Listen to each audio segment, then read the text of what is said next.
I'm the Executive Director with the African Forum and Network on Debt and Development, a Pan-African civil society organization headquartered in Zimbabwe, but I work out of Nairobi, Kenya.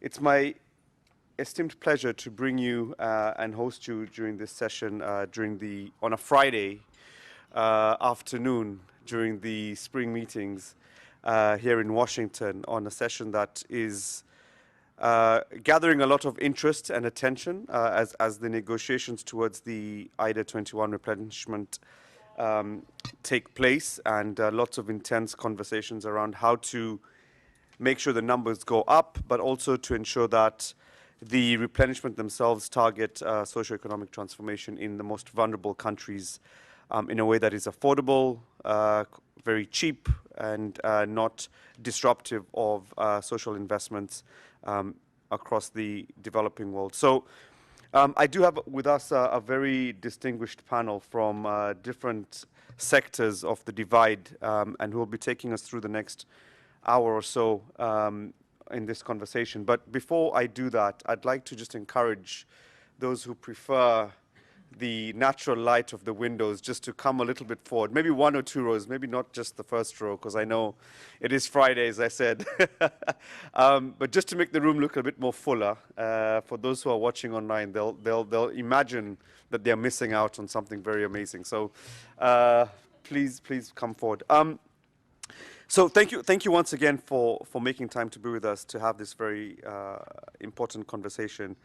With me here in the front is Ms. Jane Nalunga, who is the Executive Director with SEATINI Uganda, Dr. Ed Brown, who's the Senior Director for Research and Programs and Policy at the African Center for Economic Transformation. We have Enrique Blanco Armas, who is the Manager at the World Bank IDA.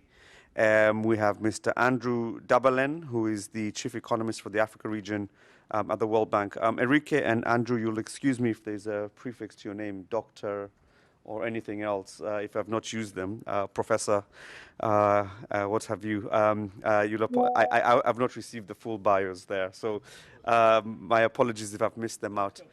Dr. Professor. Oh. BSc, MSc, MA, everything else, wonderful. I'm glad there's a bit of humor in the room on this Friday afternoon, because the topic and the discussion we're having today requires a bit of that, but also a level of seriousness, given the nature in which we find ourselves during this particular IDA21 replenishment. I think for those of you who've been following the replenishments over the years, I don't think there's been one quite like this, given the depth of the crises that we're facing: economic, climatic, political, social, and so it puts an ever more emphasis of importance on how we need to get a very positive outcome from this replenishment, one that does not indetten countries that are already facing extremely high levels of debt, one that does not continue to promote or perpetuate only or exclusively market-based solutions to some of the struggles or challenges that developing countries are facing. And so I think it is extremely important, as the World Bank president has put it, this is to be the largest ever, or ought to be the largest ever amidst a polycrisis. And as the UN Secretary General has also put it, we are facing a development crisis as well. And so it is important for us to consider that in our conversation here today, and to figure out how and what would be the best way to ensure this replenishment meets the expectations of those countries and people that need it the most. And so without much ado, I'd like to open the floor with the first speaker, Ms. Jane Nalunga, to set us up in terms of what it is we're hoping to achieve from this replenishment. Jane, as all eyes are on whether or not IDA21 will be historic, in your perspective, is it necessary to equally focus the question on money, on more money for what? And what would it take for this IDA replenishment round to not just be historical in size, but also in delivering for socioeconomic transformation that's needed in the countries that need it the most. Thank you so much, Jason. And good afternoon, ladies and gentlemen. Thank you so much for being here to have this conversation. You know, IDA has been projected as historic, that it's going to do wonders to our economies. And we are hoping that it might do that. And beyond size, I know size matters. It does. We need more money. That's a fact. So we are not wishing away the issue of the size of the IDA. And in fact, even what is on table, we want more resources, especially as Jason has pointed out, the context is not really good for developing countries, the deepening polycrisis, climate crisis, food crisis, the economic crisis, the debt crisis. So developing countries are in a very, very vulnerable position. And this kind of crisis, I think we have never had it before. So we need really all the resources we can get. We need the resources which are concessional, low interest rate, longer term payment periods. We need grants, really grants even more than even the concessional loans. And this will give us a breathing space. It will give our countries a breathing space to be able to address the multiple challenges, but also be able to think about the future, about structural transformation of the economies. Because today, most countries are living from paying, you know, hand to mouth. You get the money, you pay, you service the loans, then you get another loan, you service another loan. In my country, almost we spend almost 30%, more than almost 30% of the resources, domestic resources we mobilize to servicing loans. You know, so in such a kind of situation, IDA could be it could be a godsend. But how do we make it work for socioeconomic development? Why is it important that IDA works for social and economic development? Because unless we address our structural transformation, you know, then we can't exit the vicious cycle of debt. It can never happen, you know. So we need to be able to make sure that our economies are growing, we are increasing production and productivity, we are industrializing, we are creating decent jobs, not just jobs, creating decent jobs, and that we are trading in value-added commodities. Today, what's happening, we are trading in commodities, coffee, cocoa, tea, you know, minerals, raw minerals, copper. You know, you see a country like Zambia trading in copper, but they are on the list of the you know, defaulting, you know, and that's where we are. So IDA has to address that. So that means that we need to reassess the priorities of IDA. Where is the money going? I looked at some of the priority areas, and there is also economic transformation.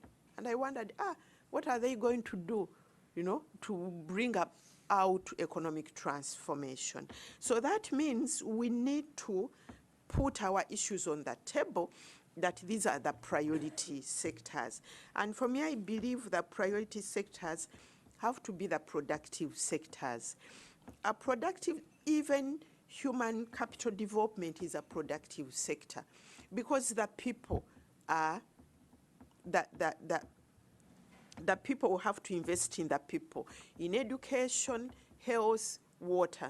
That's very important. And then next, IDA has to have the priority of investing in the economy, in the real economy, in production and productivity, in agriculture, in minerals, so that we can be able to add value.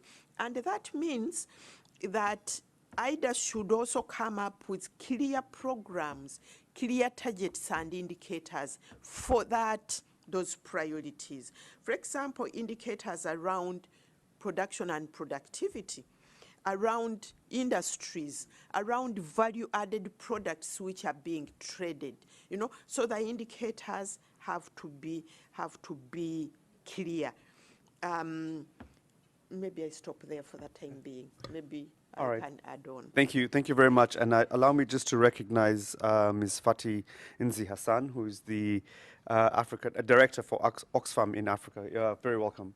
Allow me to move to Ed Brown from ACET, just to sort of get the perspective from ACET, particularly the work that you've recently done on the African Transformation Index, and how that intersects with the expectations around the negotiations that are taking place now in IDA21, and how do you think some of that work, together with the calls for a reforming of the global financial architecture that's fit for purpose for the continent, might actually help contribute to enhancing the negotiations around IDA21? Thank you, Jason, and good afternoon, everyone. I just want to recognize the participants, particularly the co-conveners of this, yourself, Afrodad, Eurodad, Oxfam, and others who have been very active in putting this together. I just wanted to start by making a point. Of the 81 IDA countries since 1960, when IDA was established, 17 have graduated out of it. Over how many years now? And out of that, I'm not too sure there's any country in Africa that has graduated from IDA. South Africa was never part of IDA, so we didn't include South Africa. So the verdict on IDA is that it hasn't really performed in a way to get this, because the objective was to work yourself out of the business of financing this and crowding private capital. But it doesn't seem to have worked. And over the last 20 years, we've done some analysis coming up with what we call the African Transformation Index, where we make the point that growth is not enough. And you may recall that in the early 2000s, there was a lot of talk about Africa rising in Financial Times and all over the place. But of course, there is growth, but this growth has not translated into job creation or even resilience. And what we observe is that 5 key variables, or 4 of them, which we think are critical to economic transformation. The first is that growth is important, but you need to diversify your economy. And I'll come to that in a minute. Secondly, you need to be export competitive in order to be able to hedge against external shocks. You also need to increase your productivity. This is the mother of all development. You need to increase productivity. It hasn't happened much in Africa.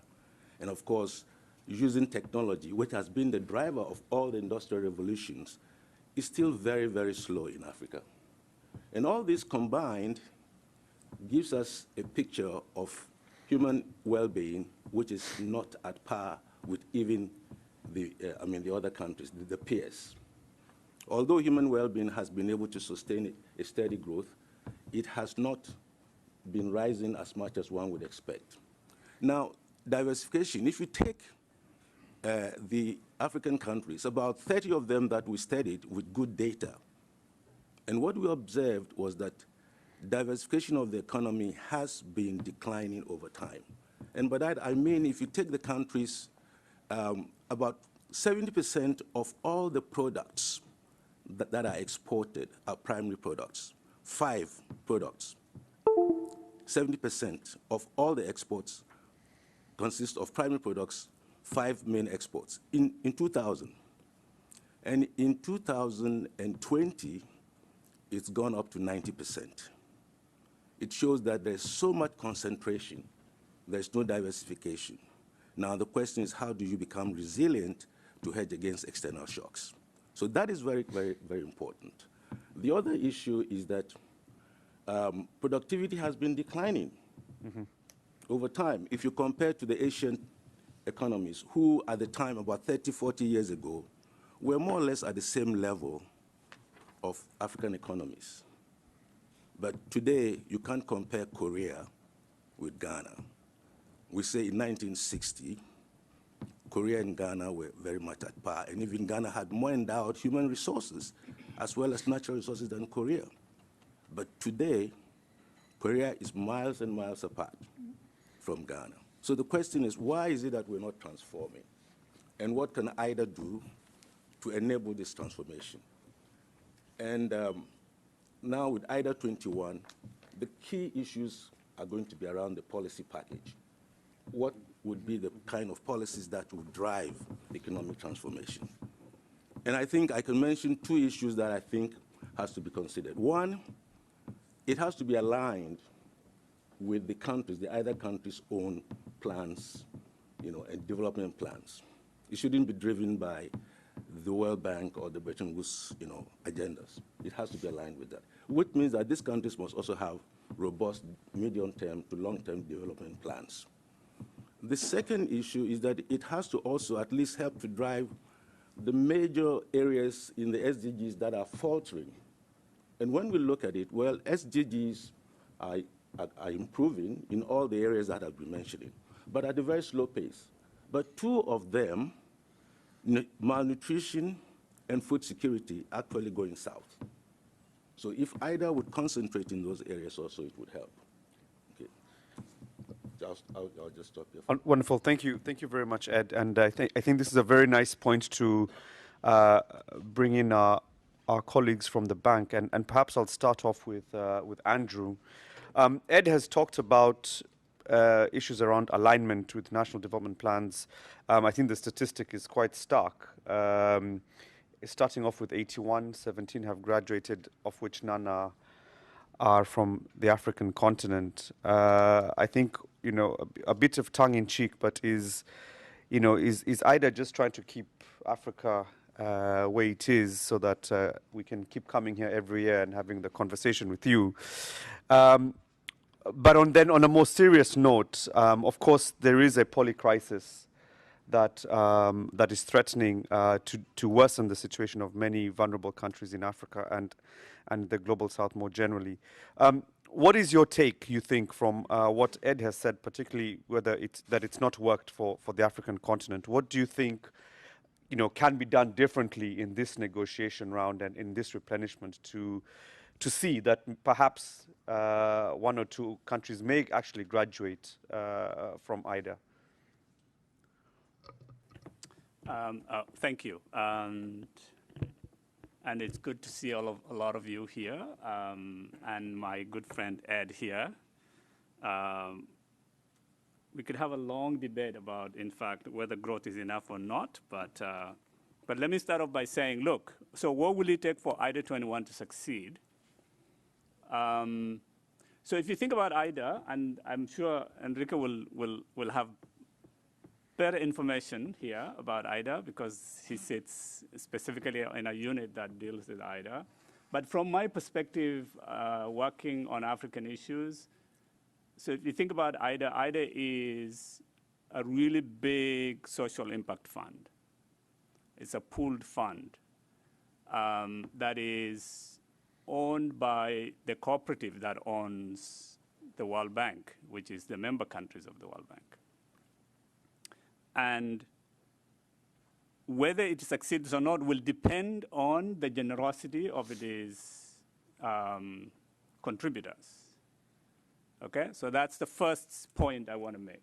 And then the second thing is whether, in fact, there is going to be an alignment and a shared vision about what IDA can actually achieve. Okay, so let me say 5 things about why IDA is actually really, really important.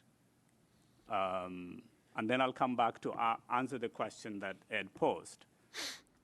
Well, the first one is that IDA is actually one of the most efficient ways of delivering aid. Okay? Instead of every donor going to a country and trying to run projects, okay, IDA really takes away that fragmentation. So we talk a lot about, oh, we should really stop this aid fragmentation. Well, IDA is the mechanism and the instrument for doing that. Okay, so that's the first. Second, IDA actually been very impactful. It finances education, health, roads, water and sanitation, power plants, these very, very important core development issues that countries need. And it does so without burdening these countries with a lot of debt, because it either is in form of grants, I think Enrique will talk a lot more about that, or it only charges very, very low interest rate. No interest rates or low interest rate. So it only requires maybe some kind of a reflow at nominal values at the minimum. Okay? So you couldn't possibly find a better deal in terms of channeling capital, which is desperately needed for a lot of these poor countries, than that form of capital. Okay? You can't find a cheaper, more efficient way of delivering that capital. And the third point is that actually it finances programs that are owned by the governments. IDA doesn't go and tell the government, oh, we're going to, you have to do this. No. It actually finances things that this government strategy and government's development plans. Okay? So there is a real commitment to making sure that that there is an alignment with government's vision, and that in fact the governments themselves are the ones who are in the driver's seat, who implement this. And so if you take all that and then you think, okay, what is the trajectory for African development going forward, which is, this is a continent that is young, that needs to really transform its economies, expand the productive capacity of its economy, but at the same time find themselves being locked out in commercial financial markets, okay, and have high levels of debt. What's the best instrument for realizing that vision of creating, transforming this economy and getting better jobs? Then IDA actually will play an incredibly important role, right? That's not to say that IDA is the only thing that can do this. And I think that is where it's important to have a conversation with Ed, okay? You have to have governments that are serious about how they want to use IDA, okay? So institutional quality is very important. Africa has been, the reason why Africa has not reduced poverty and have not seen a lot of graduations is because Africa has been a low growth region for 60 years. At no decade has Africa grown above 3% per capita. No decade. And it's not only that, it would have been great if, in fact, for those 60 years, they have grown at 3% per capita. It will be a completely different continent. No, it is 3% per capita for 10 years, another 10 years of 0 per capita growth, followed by another 10 years of 3 per capita, and on and on. So it's like up and down, up and down. So you kind of, your progress is completely hindered. Having said that, Ghana of 20 years ago is a very different country than Ghana of today, okay? Let's just be clear. The GDP per capita in Ghana has probably doubled or more in 20 years. And that's because, first of all, they got debt relief, but then they put in place reforms and policies that that allow them to utilize these available cheap resources in order to develop. And a lot of countries in Africa have done that. There are a lot of countries in Africa that use IDA really, really well.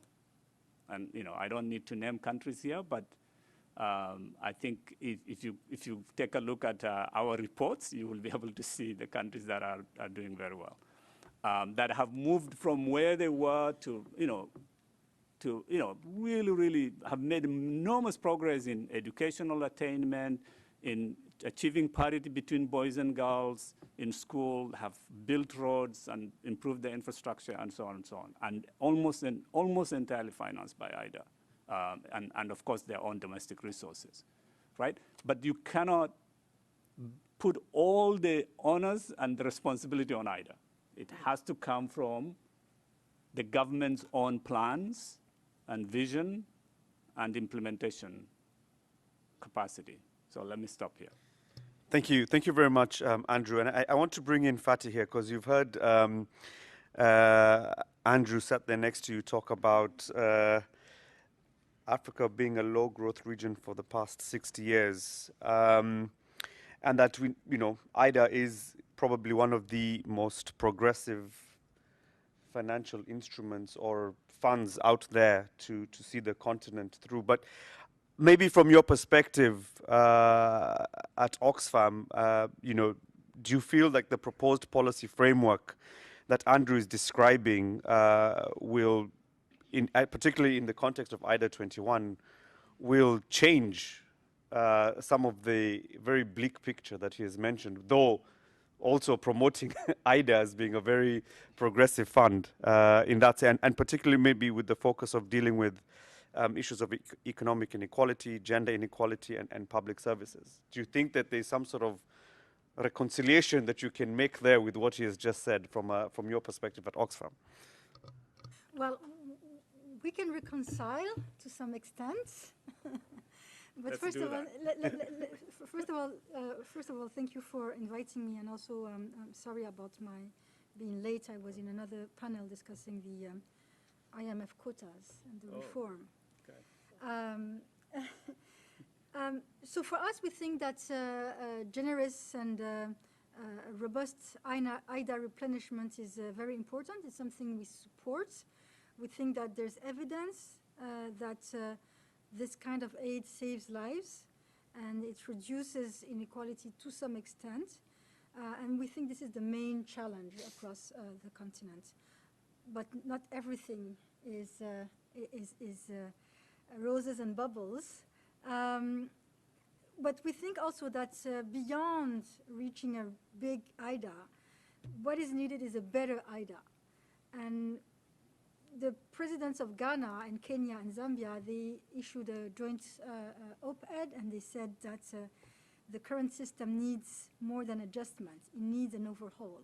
And we find ourselves agreeing with that. We say better IDA. I think we all have a different definition of what is a better IDA. And Andrew, you did mention that a better IDA is a bigger IDA with more commitments thanks to generosity of donor countries. But for us, a better IDA is an IDA that not only minimizes the cost of finance, but most importantly, an IDA that catalyzes investment into inequality-busting sectors and initiatives. Funds like IDA, they're very important. We're here to discuss this today. They're so important because collectively, we have failed to address the extreme inequality that is within countries and between countries, and this specifically in Africa. The IMF MD mentioned that we have an obligation to correct what has been most seriously wrong over the last 100 years, the persistence of high economic inequality. And we also agree with this statement. Not only inequality is persistent, but it's also rising. Income inequality has increased in 37 countries over the past decades, including Burkina Faso, Burundi, Ethiopia, and Zambia. These are all IDA countries. These are all also countries where we as Oxfam have offices, and we do work with communities. We see firsthand the effect of the rising inequalities in these countries. So we think that between now and 2030, which is the goal for the SDGs, the timeline for SDGs, IDA has two opportunities to address this issue. It's now or 2027, but 2024 must set the stage. IDA21 must set the stage. Otherwise, inequalities will keep rising, and it's going to make the job even harder. IDA21 must set the stage by prioritizing more equitable economies through investments in, as I mentioned, inequality-busting sectors, universal protection, social protection, public services, progressive tax systems, gender equality, care infrastructure, climate adaptation, and overall broader socioeconomic transformation. We think that access to quality public services such as healthcare, education, and social protection, they remain the critical issue for millions of people across the continent. And IDA has a role to play in overcoming this challenge. The framework for IDA21 must commit to building a robust, universal, right-based public system of education, health, and social protection. And here's a very concrete and simple proposal. The IDA21 should support countries to remove school and user fees to make them accessible to all while maintaining good quality education. It must reach the goals of universal health coverage and a stronger, adequate, trained healthcare workforce and more financial risk protection in healthcare. Talking specifically about the way IDA policy framework is framed, we have found the language of the bank a bit timid or weak in some areas. You know, we're the vigilante, so we'll speak our mind, right? Indeed. So on financial protection, the proposed strategic direction for IDA restricts social protection only to protection of the poorest, when it should be aiming for universal social protection. It also focuses on learning poverty instead of ensuring universal school completion and committing that all students be taught by a trained, professionally qualified, and motivated teacher. Only using the percentage of children unable to read by the end of primary school as the main education indicator, we think it's a real step back, even from the SDG commitments. And we should aim to provide children with 12 years of free, inclusive, quality primary and secondary education. So on another note, it's worrying that for the first time since 2010, the proposed policy framework for this cycle of IDA has prioritized gender as a special theme or focus area, and has instead proposed that it's going to be a lens or a cross-cutting issue. But evidence has shown that this might not be the right approach. And we think that this is not how IDA will effectively address gender equality. Another proposal, the bank must quickly stress the importance of gender equality and reaffirm its commitment to ensure that all the investments under IDA recognize and effectively address the unequal in power affecting gender in an equal manner. The risk of setbacks to gender inequality or to gender equality is very high, as women, girls are disproportionately affected by the crisis that we're going through. So the policy framework, the IDA policy framework, it's on the right path to help our continent overcome and at least reduce some of the challenges, but it must be implemented smartly and for the right concerns. Thank you. Thank you very much, Fatih. Enrique, I want to bring you in on some of the dimensions that both Ed Jane and now Fatih have introduced to this conversation, and within the sort of IDA21 policy package that's been discussed, and the negotiations that are taking place, is there a sense from the bank that this negotiation, this replenishment, will stimulate productivity?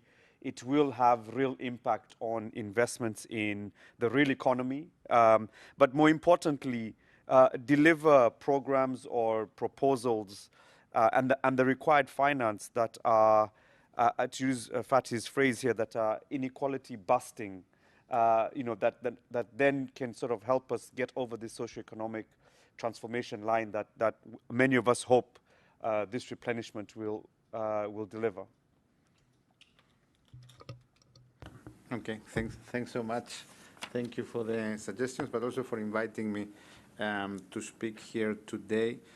You know, we are in replenishment mode this year, and we are seeking to increase our engagement with all stakeholders, CSOs also. This is very important for us. I'm not sure if you have observed it, but we are really trying to step up our engagement with CSOs, because we do feel that it's always important to have your views, to have your support, particularly in this very difficult replenishment year. So I hope that you've observed it. If not, then we have to do even better. In terms of the policy framework, just to understand where we are, we discussed with IDA participants, which are the deputies and the borrower representatives, the strategic directions back in March, informed by a previous early discussion we had at the midterm review in Zanzibar in December. And what we have right now is relatively broad areas of work, that cover what we feel and what the IDA participants feel are address key development challenges of IDA countries. And the buckets, as you may have seen, are people, prosperity, planet, infrastructure, digital, and then we have 4 lenses. One of them is gender, then we also have private investment, jobs, and fragility. I would argue that a lot of the priorities will be defined over the next 6 months, Within these big buckets, that I just mentioned, there's going to be policy commitments, there's going to be results, and there's going to be priorities identified for all IDA countries. So over the next 6 months, we're going to have to work together, to ensure that a lot of what you're raising is reflected in the policy package. But just to say that based on what I'm hearing today, I think a lot of it will be reflected in the policy package. For example, on food security and malnutrition, this is one of the areas that we are contemplating within Planet. There is a big focus on increasing productivity under jobs. We do also look at equality in the access to services. So that, I mean, it may not be perfect, or it may not be exactly what you're looking for, but what you are raising today as priorities does resonate quite a bit with the discussions I've been having. I mean, let me also mention here that what we will be negotiating is both the policy framework, that is important, but also the financing framework. And there, let me explain a little bit how IDA works, As you know, we have financing from several sources, and then we allocate the resources to countries based on both income as well as the risk of debt distress and the size of the country. We have an exception for small states. That means we give particularly cheap financing to small states. That financing framework is also important because it goes to the heart of some of the things that we are discussing here today. What is happening with debt, in many IDA countries? I think 54% or 56% of IDA countries today are at high risk of debt distress or already in debt distress. If you look at the financing flows to these countries over the next 2-3 years, or the last 2-3 years, multilaterals, in particular IDA, is the main financing source for these countries. Yeah? So our ability to continue providing financing flows to countries at high risk of debt distress or in debt distress is very important, and is part of the financing framework that we will be discussing. We have the Sustainable Development Finance Policy, where we incentivize countries to address the drivers of debt vulnerabilities. We've been implementing it for 4 years now. It was a big change with how the bank operates. I think at the beginning there was quite a bit of nervousness around this policy. By now, when you talk to many clients and to many of our teams, they do appreciate the incentives that the policy is putting in place for improved debt management, debt transparency, fiscal sustainability. Let me just say one more thing. Yeah? I think it's super important that you remain very engaged over the next 6 months. Yeah? We will have many touch points with CSOs. This year, we're going to have also regional engagements with CSOs to discuss the policy framework, how what is being discussed, what is being agreed, and we will have them at the regional level. So we will go to Africa East, to Africa West, SAR, and organize regional engagements to be closer to local CSOs, because we have recognized that that may be a weakness of previous replenishments. We are going to also have at each touch point or at each meeting that we have with the IDA participants, we will have an IDA forum with CSOs. At the same time, we had it I think we had it on Wednesday, if I remember correctly, while we are only meeting deputies on Sunday. So this time we actually met CSOs before we met with the deputies, and we will continue to do that over the rest of the replenishment. We have IDA heads of Africa Heads of Summit, Heads of State Summit on the 29th of April. President Ruto is organizing this, and the way that we have discussed it is, for us, is very important that the voice of Africa is heard loud and clear, both in terms of the priorities for IDA21, as well as the financing that you would need for the continent. So this is just an invitation to make sure that you remain very engaged with us, that you are vigilantes, and we welcome that, that you keep us honest, and that you continue to engage with us. That's very important. Thank you. Awesome. Thank you very much, Enrique. I'm also very cognizant of time, but I do want to take a second round with the panel before I open it up to the rest of us to share your thoughts, questions, and comments. I'll start in the same order. Jane, I want to come to you because there's something that Enrique has mentioned in terms of the policy package that's being discussed.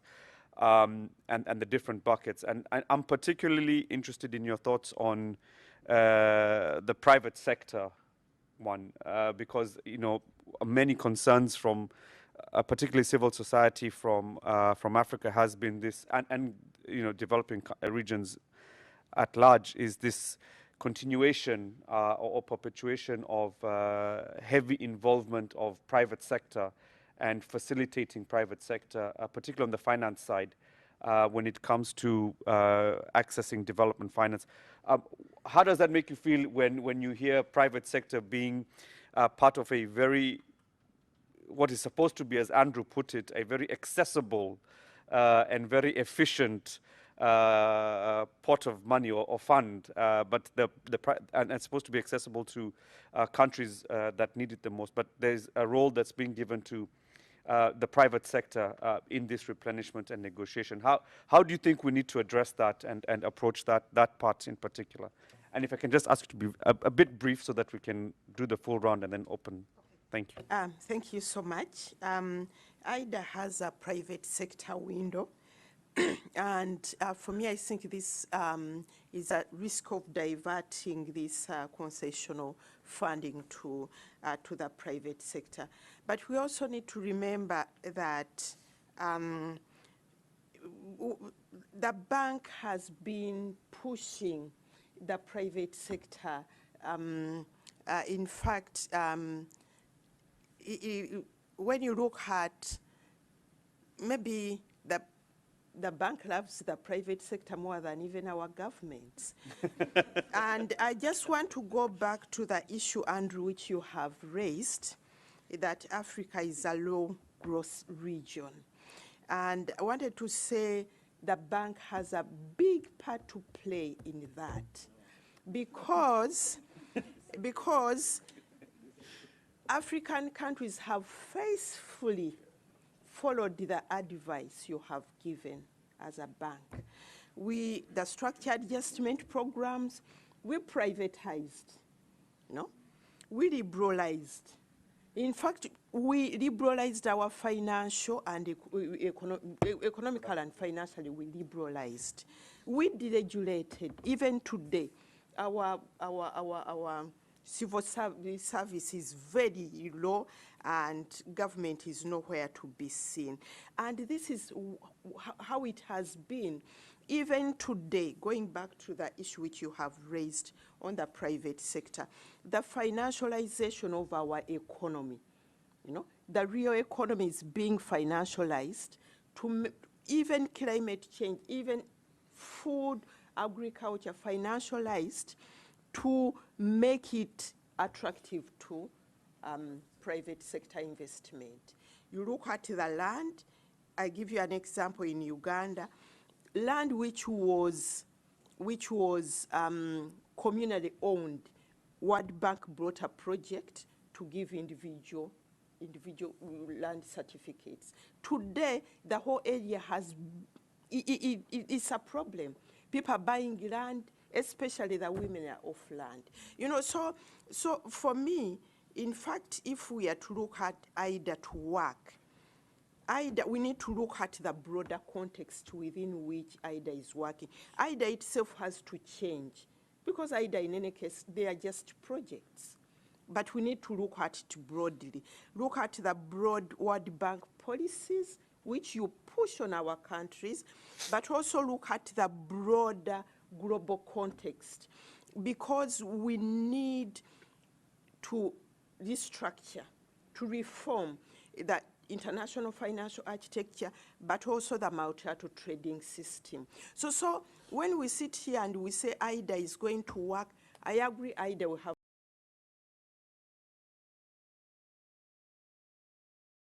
if you remove it, and in fact in my country you have removed it, you have reduced it by 80%. And the moment you reduce it, we can't sustain it, because one of the projects was social protection in a certain vulnerable region. You have reduced it for a number of reasons which we can't go in here, by 80%, and we can't sustain that. In fact, our country is begging, please come back. But that isn't what we need.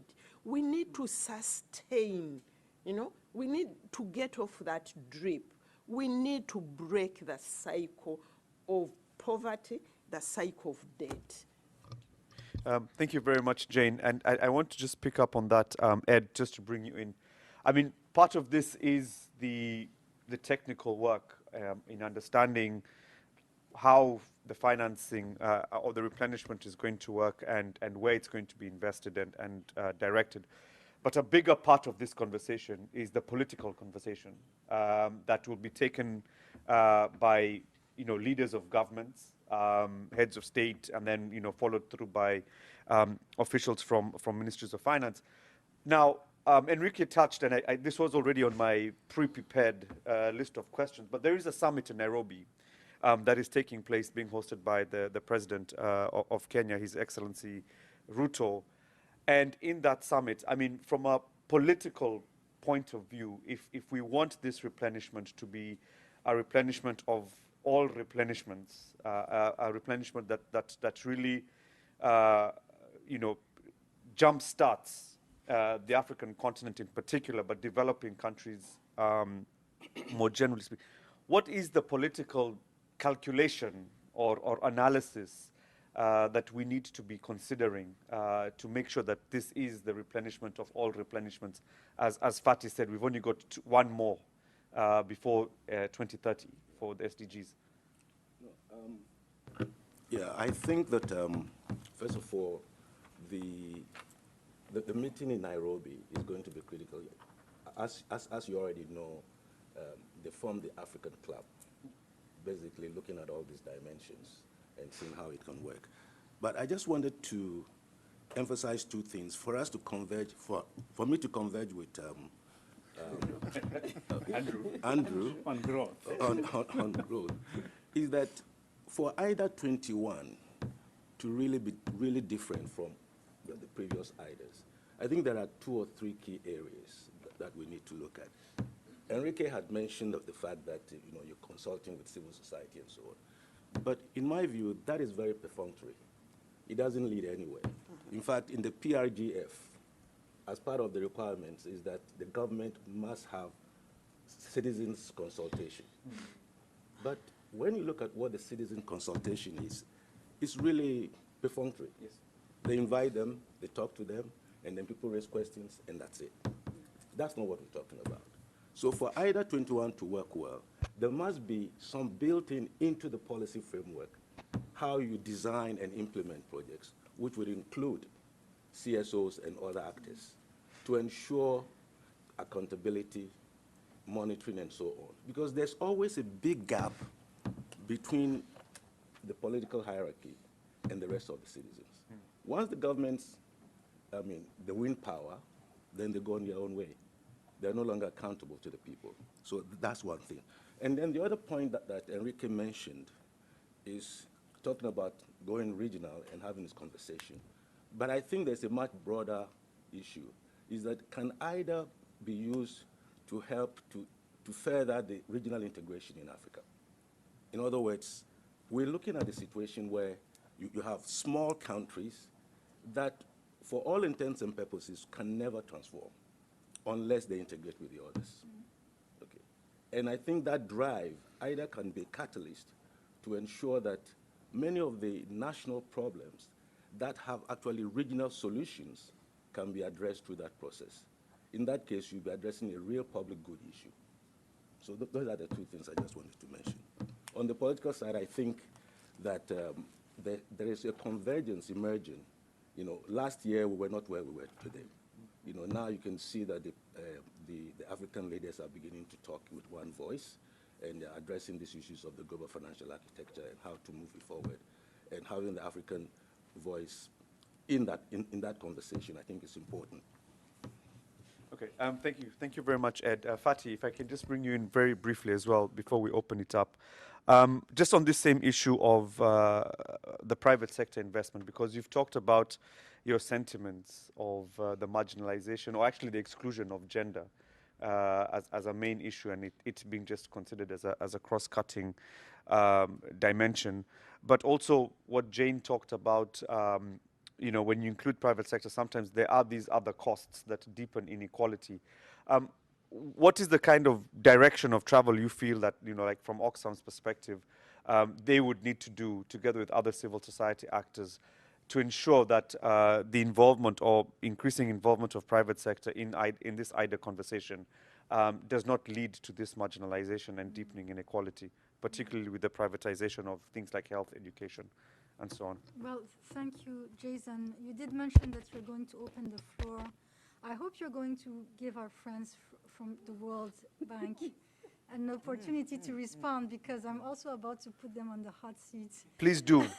Please do, and they'll start responding. So adding to what Jane has said, we are not very excited about the private sector window.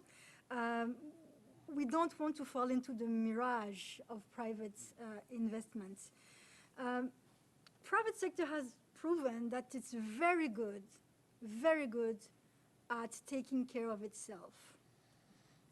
IFC, MIGA, they are profit generating institutions. We feel that they don't need IDA's money. They can take care of themselves. The ones that cannot take care of themselves is the vulnerable people. And we have never seen private sector putting people first. So private sector can, if left unchecked, exacerbate inequalities. So this is where our concern is. And the PSW, we've been told it has sent more than $5 billion US dollars to IFC. And despite this funding, PSW has produced mixed results so far. So we're also asking about sustainability, our impact of this money being diverted from 0% loans and low interest loans to this institution. We know there's funding constraints. We all hope for a big IDA, but we don't know how much it's going to be. But whatever the size of the cake, it's not going to be enough. We know that there's many competing priorities. So there's a trade-off in sending money to this PSW. Should we send money to IFC to support the liquidity of a client, or should we prioritize to finance social safety nets and prevent some of the social safety nets systems to collapse? It's good that we're looking at supporting the private sector, but we cannot achieve economic transformation if we don't have public investment into healthcare, into education, and into social protection. So we would invite the bank to look at PSW and ask themselves hard questions about the purpose of IDA and if it's matching what's happening when we're sending money to this window. We think that IFC should be transferring resources back into IDA. Why not? And this could help the historical reversal and the development gains that we're looking for. And I will end just with another proposals. Let's close the private sector window for IDA21, and let's redirect the funding towards pressing priorities such as expanding the crisis response window or investing in long-term strengthening of healthcare, education, or social protection services.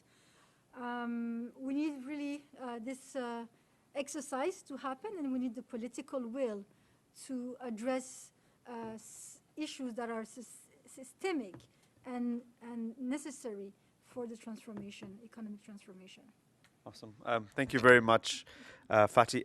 Andrew, Enrique, I will come to you. I just want to, I hope you've taken note of all these vigilantes that are after you. But I want to open it up now to, I'm not aware if there's anyone online, so you'll excuse me. I hope maybe one of these screens may show questions or people. But there is a microphone right over here. If you could please just come forward, introduce yourself, and present your question. So we've started on this side. So Louise, Joab, and yeah, please, in that order. Thank you very much. My name is Luis Vieira with the Bretton Woods Project. We're actually one of the proud co-sponsors of what I think has been a very good panel, so thank you very much. Unsurprisingly, I suppose, Andrew, question to you. As our sister Jane was speaking about the long-term impacts of World Bank programming in Africa in particular, you seemed not necessarily to agree with her. So being less polemic, I guess, you have the facts on the ground. You haven't had economic transformation in Africa, and that's where I want to focus on, economic transformation. That hasn't happened. You look at the data presented by the panelists, right? It's undisputable that that has not happened. We recognize that the World Bank is not solely responsible for that. So, retrospectively, as a chief economist, what do you think the bank needs to do differently in terms of policy support to those countries, right? And I think this links into another question that was raised around the CSO engagement. And we note that the bank has, with the evolution roadmap, has highlighted this knowledge compact and this focus on including other points of view and other inputs. But what I haven't heard about is the details of how precisely this will be integrated in country programming. And, will the bank go beyond its usual approach of engagement and really ensure that other academics from the continent and other continents are involved in the deliberations, etc. So I'd really like to hear your diagnostic. What has gone wrong in the World Bank's approach in the past, and what must it do looking forward? Thank you very much. Thanks, Luis. Joab, and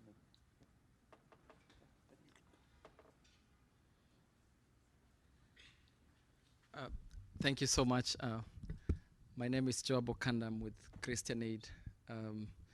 Just picking up from where Jen left, I think we've faithfully followed the policy advice of the World Bank, and this tells us maybe two things: that by design, those policies are supposed to keep us the way we are, or I don't want to use this term, or we are so stupid enough as Africans to continue faithfully following the policy advice of the World Bank.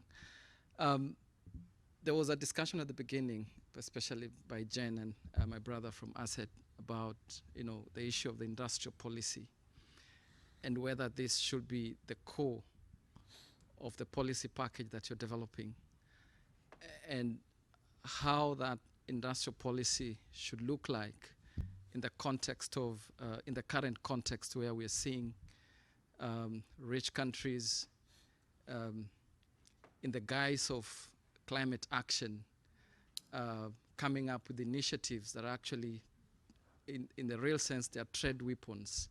They're inflation management tools for their own national economies. Initiatives or actions such as the IRA in the US, the Inflation Regulatory Act, CBAM that the EU has come up with, and the UK is already talking about it, whether this should form part of the policy package and part of the conversations that you're going to discuss. Thank you. thanks, Joab. Please.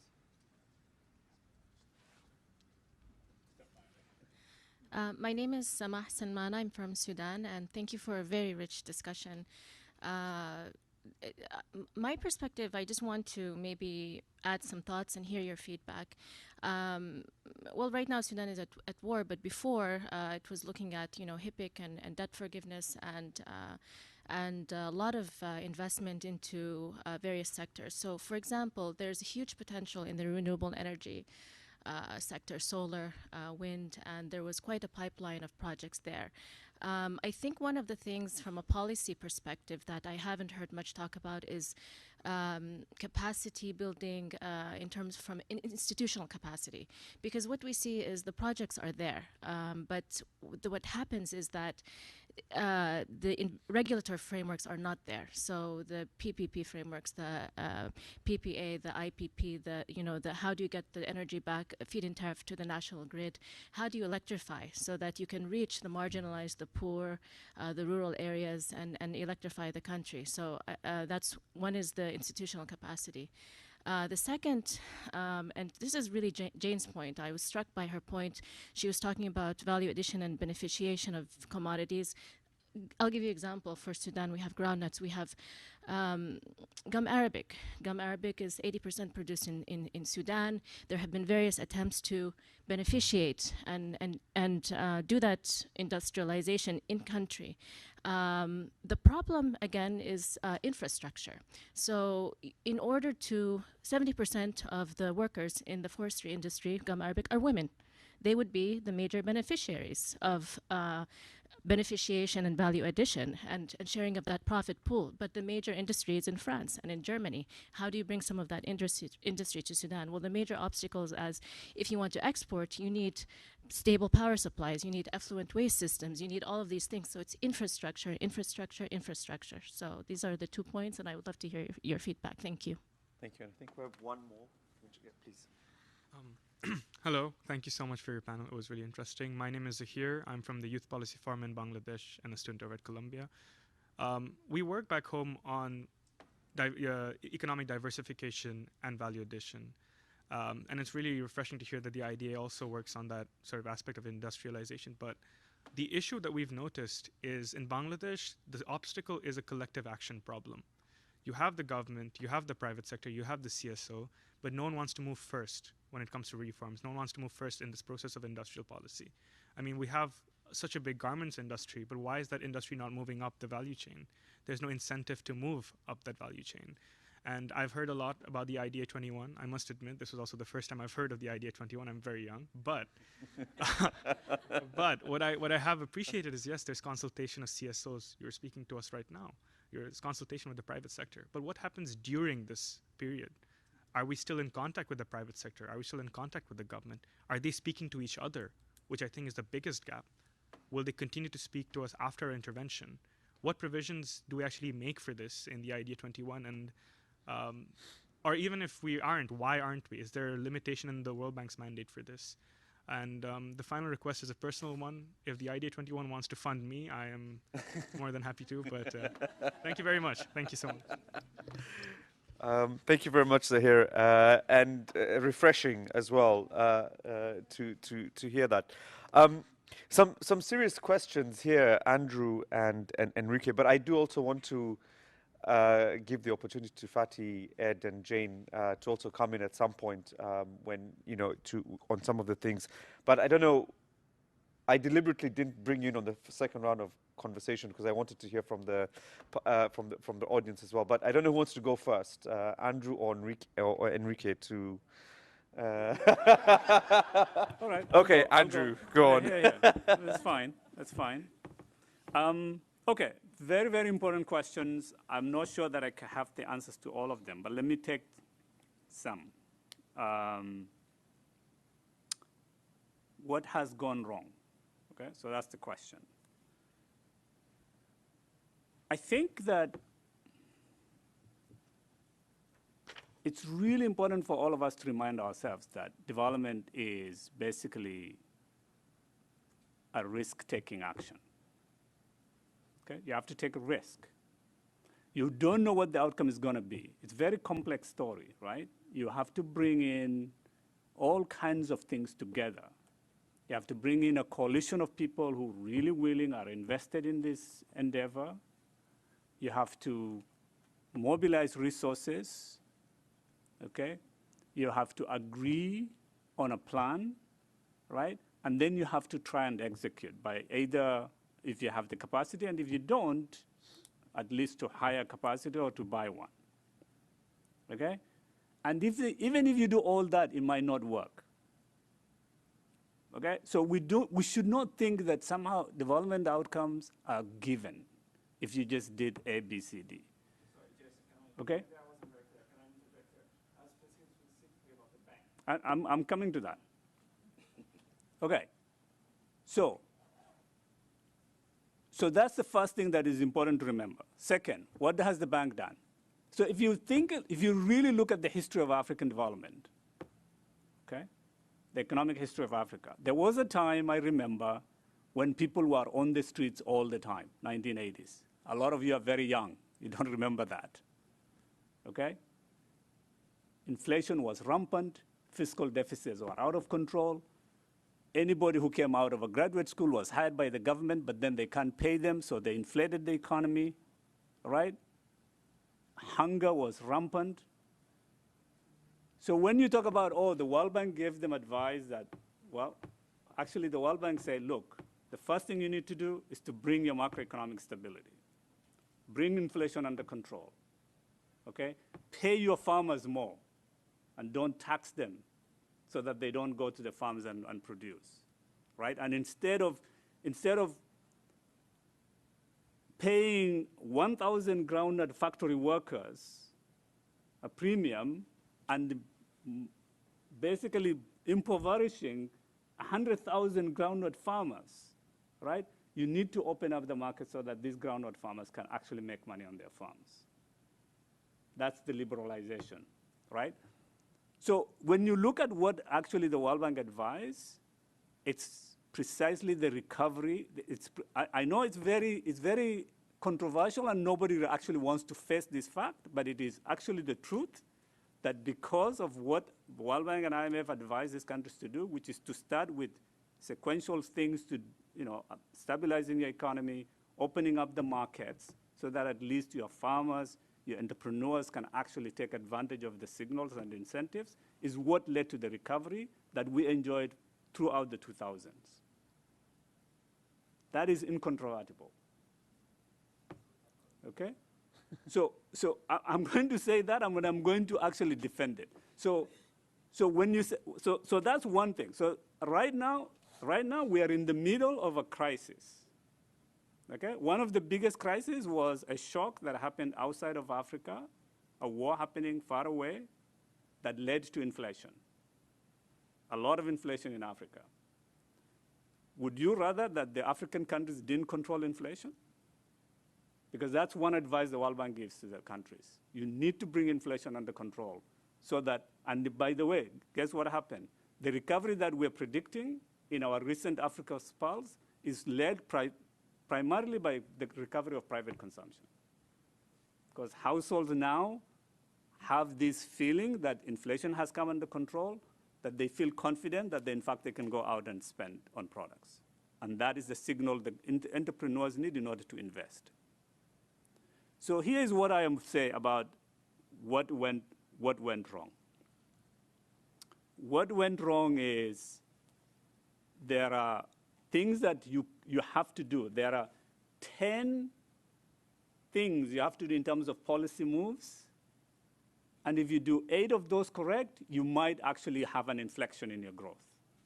But if you do only 4 correct and the other 6 you don't, you might not. You end up probably in the kind of land that Africans find themselves, So that would be what I would say went wrong, okay? There are some things that Africans have done, reforms that they have done that have stabilized the economy, that have grounded. But then you need other things in order to be able to move to a higher level of growth, an inflection point. One of those things is not taking investments in sectors really seriously, especially sectors like agriculture. That's one big failure in Africa, okay? And it is still the failure that underlies a lot of the underperformance of the growth. And why is that? It's because we haven't taken seriously the issues around water management for agriculture. We're too reliant on rain. And with the climate change, the variability is even worse than it has been in the past. Okay? Second, there's a lot of policy failure still. And there's just so much World Bank advice can do. You have to own these policies as a government. Okay? So that is the key. The key thing is there are specific policy failures, there are specific investment failures that the governments haven't done in key sectors that are necessary. Before you come to industrial policy, no, for goodness sake, do the 8 top things before you come to industrial policy. I'm not opposed to industrial policy, but do the top 8 things first. Then, if you do industrial policy, maybe you are on a different trajectory. But you could get a lot. You can get far by just doing. I know Ed is dying to come in, but okay. So I agree that things like CBAM are going to harm African trade. Okay, the carbon. In case people don't know what that is, it is carbon border adjustment, whatever price. Yeah, carbon. Yeah, exactly. Those kinds of things are going to hurt African trade, and I think I don't know what the African countries should do, but I think it's one of those things where maybe they need collective action. Okay, they need to coordinate their actions and their lobbying and their position with their European trading partners, right? In order to avoid a bit of a trade war. Now, if you are a small African economies and you're going to try and fight a really juggernaut like EU, you're probably not going to win. Okay, but if you coordinate your actions and do collective action, maybe you can gain some concessions. Okay, so that's the kind of same thing with the issues around IRA. Now, one thing about all this is that IRA actually has a very big component in terms of either research or also resources for these new technologies. Now, a lot of those African countries have. So you could probably make a case. You could lobby to have a lot of those investments be made in Africa. But all that requires coordination and collective action, some kind of a regional coordination of some sort. Am I out of time? Very quickly. I was going to say something about the private sector. Look, I don't know about the private sector window, so that I'll leave to Henrique. But there is absolutely no way African countries can grow and have the kind of the quality of growth, which my friend here, I'm completely in agreement, the quality of growth matters, right? Without a really deep, robust private sector. You cannot have it. Okay, let's just have that as a fact. You will not have that growth that you desire without really, really robust, deep, diversified, competitive private sector. The way to do that? Not IDA. It's not IDA money. This is our point. Okay, IDA money or not IDA money? You need private sector because because Jen was completely against the private sector, right? Okay, clarify.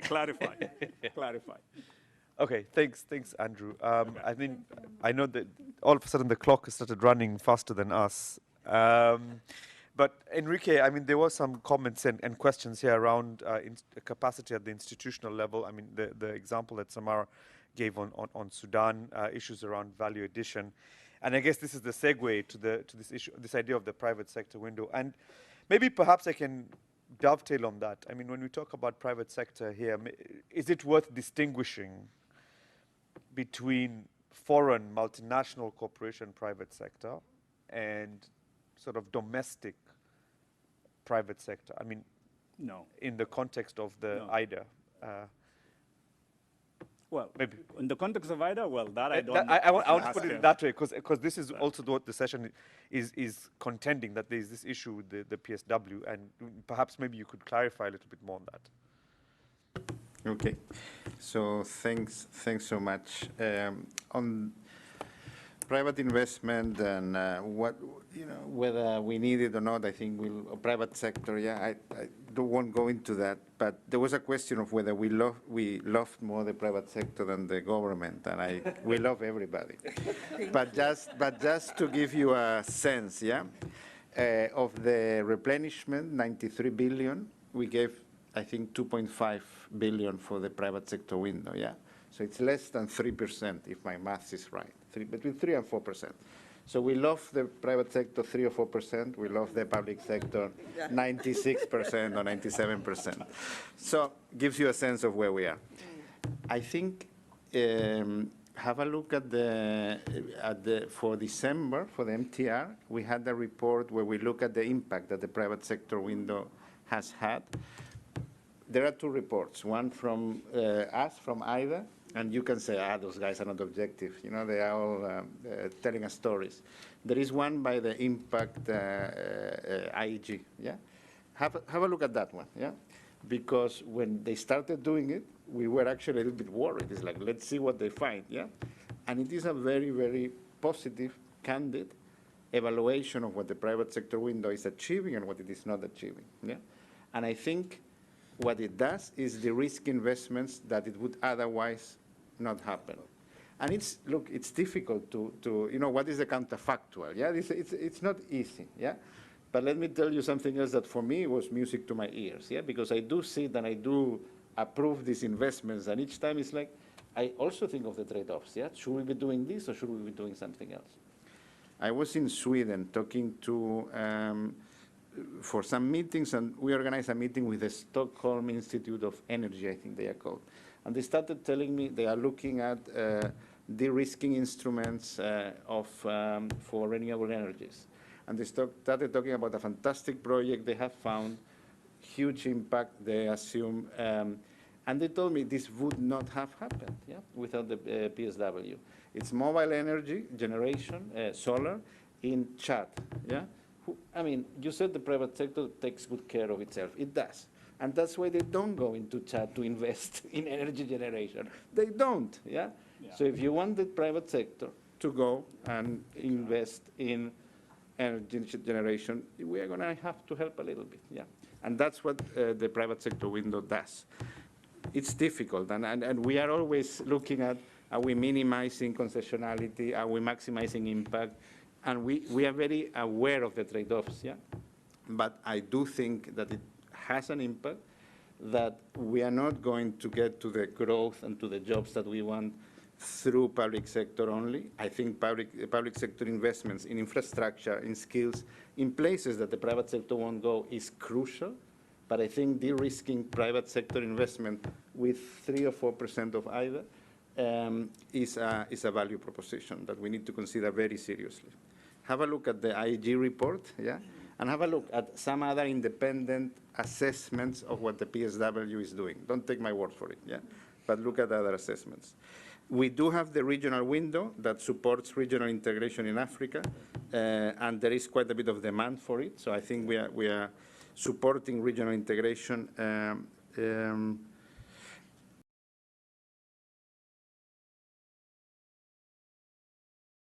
We don't necessarily do that through a centralized organization, through the replenishment.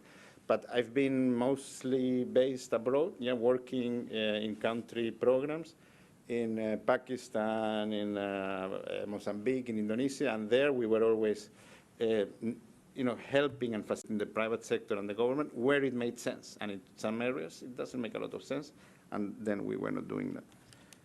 Let me stop here. All right, thank you very much. We've got about 5 minutes left. I've seen one hand, 2 hands, I think, and no hands there. Okay, so you've had yours already. We're running out of time, Joab, I'm sorry. But I have the lady first and then Nathan behind you.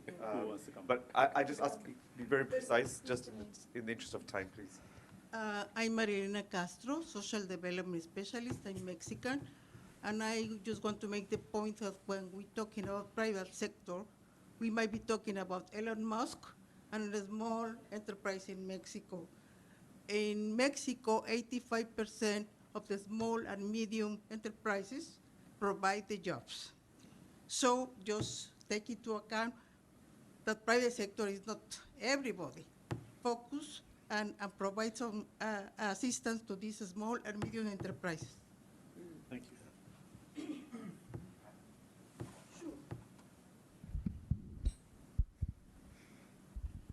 Okay, this will be hard, but just quick on the private sector window. I think to the points you're making about the project in Chad, for example, and how much Sweden likes the private sector window, well, at a minimum, those profits and proceeds should be shared and redistributed back into IDA, right? So transferring funds from IFC, which is making profits and has good net income gains in the last few years, is exposed to better interest rates, which actually hurts IDA now in terms of raising money in capital markets. So there should be a really hard look taken at the PSW and the fact that there's a lot of money just sitting in it that's not getting used. So that's where the mixed results come from. There should, at a minimum, I think it'd be mind-boggling to give more money to PSW now when there's over $4 billion sitting there from the last 2 replenishments. So, and also, what's the role of the guarantees and the one-stop shop guarantees in helping facilitate these investments as well? And then lastly, a quick process question. For all of us trying to follow and engage in this and understand where the meaningful points of engagement and influence and opportunities are, my question is like, okay, we have this proposed framework. You have 5 focus areas from the bank. They restructured the whole thing and put their own priorities on the table. Donors have kind of accepted this as the new state of play. But we are in a year of negotiation, so I'm really frustrated that everywhere I turn, this is like the accepted state of play. Like there's been no discussion. Not to say that these areas are bad, but we have some concerns with maybe the narrative that is driving, and also there's no room for, let's say, borrower countries to really find space for their own priorities because it's already on the table. So if on April 29th, let's say a number of heads of state, I'm not saying what will happen, I can't predict that, but like, let's say that they say, actually, we think this framework is missing something. It's missing a focus area. What will the bank do? What will Banga do? What will the deputies, how will they respond to that? Is there room to actually change that? So. All right. Thank you very much for that. We've got about 3 minutes left. So what?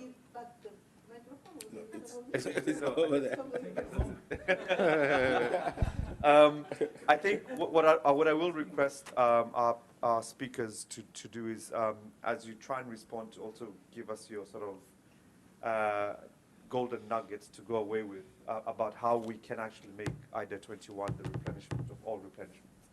So maybe I'll start on that end and I'll work our way this way. So I'll start with Fatih, Andrew, Ed, Enrique, Jane, but very briefly so that we can finish on time.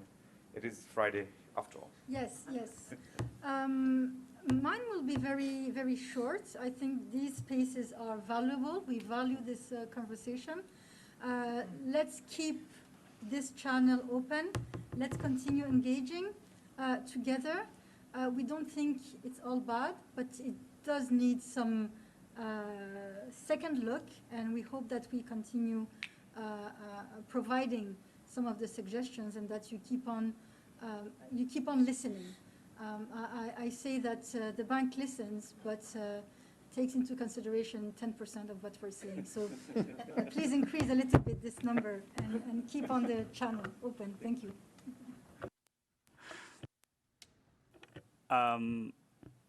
Okay, quickly. Africa is going to be a major population center in the world. It's the one region that is growing in terms of population. It's going to provide future global workforce. Its creativity, its energy, and so on will come from there. It's really, really important to invest in the transformation of that continent, okay?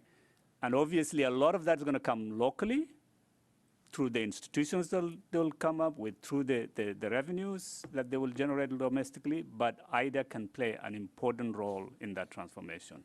So let me just stop there. I think for me,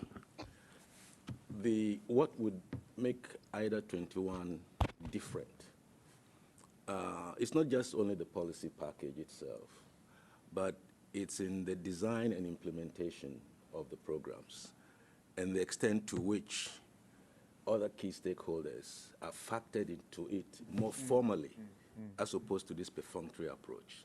Because we talk about the government, assuming that the government represents the people. But in most African countries, it doesn't. So we need to see how we can bring into that conversation and the framework some level of accountability, giving agency to the stakeholders beyond government. I think that's important. Thank you.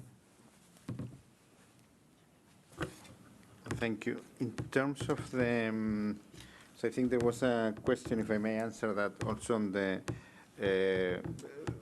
policy framework where it was completely closed so that there would be an option to open it. So just to say that the borrowers are represented, yeah, in the fora. So the policy framework that we have right now does also represent the views of the borrowers. Of course, if on the 29th of April we hear, no, absolutely not, we need X in the policy framework, I'm pretty sure that the World Bank will listen, yeah? But I think what we have is what has been agreed, but if there is a different agreement emerging from such a forum, I'm pretty certain we would listen. To me, I really value these discussions. I learn a lot, yeah?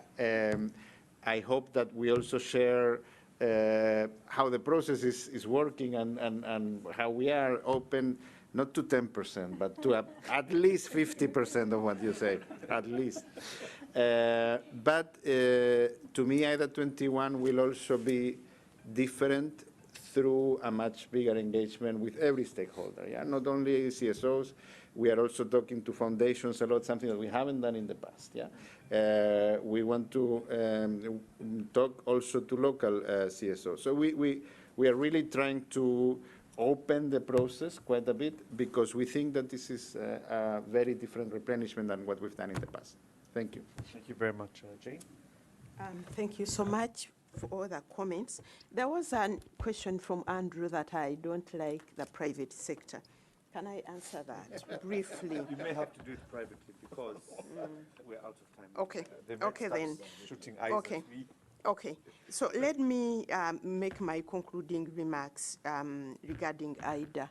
I think IDA, to make it work, there is a lot of rethink and listening that the bank has to do.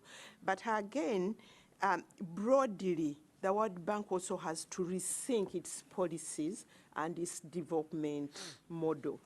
And again, as a bank and as IFIs and other international institutions like the WTO, I think you need to work together to be able to reform the international financial architecture, but also the multilateral trading system, because this is the broader context within which IDA is going to be implemented. Thank you. Thank you. Thank you. Please, let's give our panelists a round of applause.